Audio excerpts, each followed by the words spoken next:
Chapter 12. Resurrection of Joso.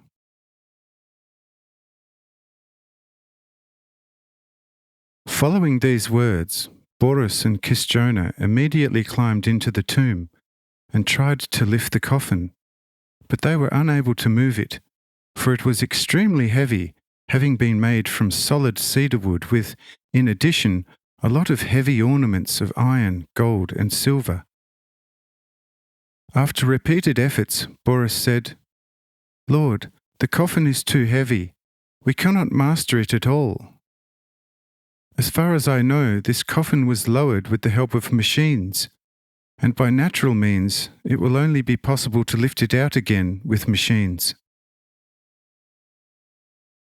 Say I. Then come out of the tomb.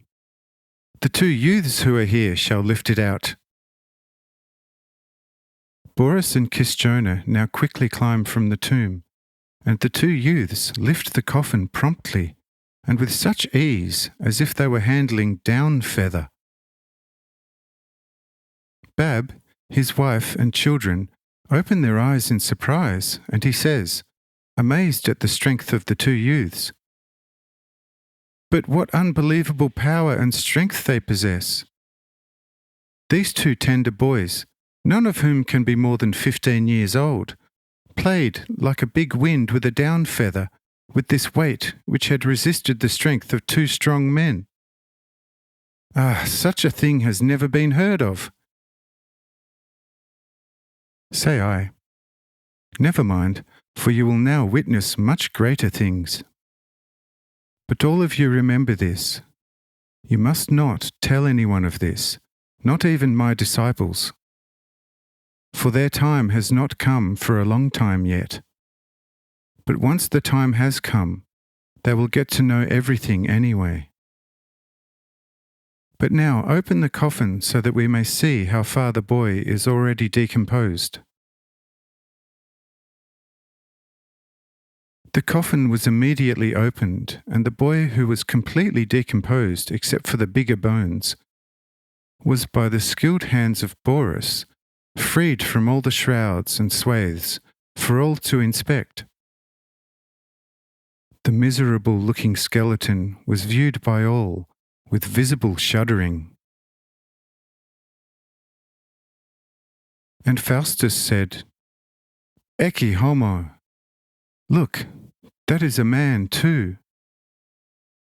What fine lot for the voluptuous flesh of mankind! A horrible-looking skull, still covered with some stuck-together hairs. A shrunk greenish-brown breast skin, here and there broken by some half-decayed ribs. The black spine, over which there are still hanging some traces of decayed intestine, covered with mildew. Finally, the feet. How horrible they look, full of decay and mildew. And our noses also feel that we are not in the shop of a balsam merchant, for the stench is worse than I would have expected. No, this is a form well suited to make a man's existence as contemptible as possible. For in the end, every one of us has to expect this lot. This is the reason why I by far prefer cremation of the bodies to burial. Say I. But if the Son of Man has the power to awaken and recall into life also such bodies as well as all those that since Adam are resting fully decomposed in the earth, does also then such a sight present a picture of horror? Can death still have something frightening when a master has raised himself above it?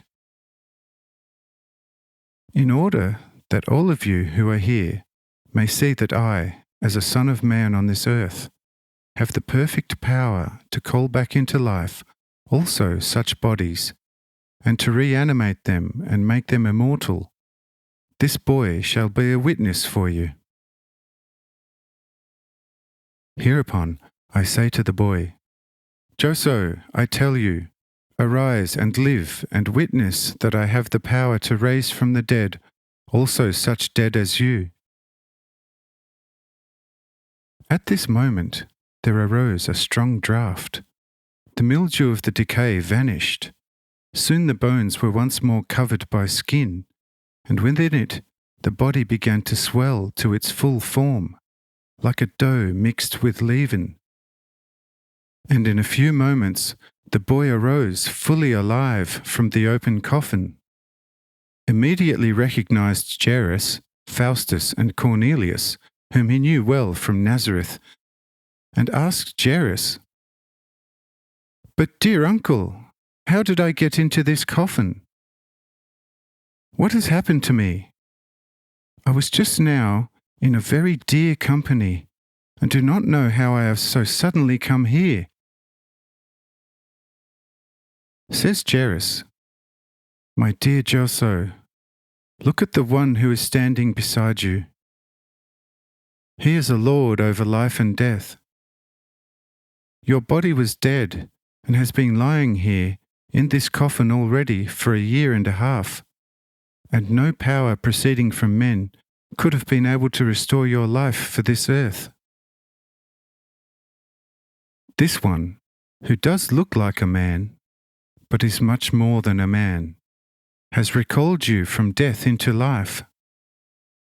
Therefore, you should thank him alone for this life which he has given you again." The boy looked me over from head to foot in surprise, and said after a while, remembering more clearly,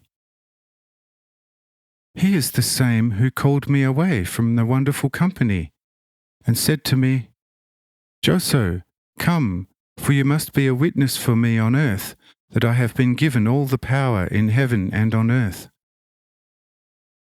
And I willingly followed him, for I immediately felt that he had come from God, and carried within him the fullness of the divine power and authority over all things in heaven and on earth.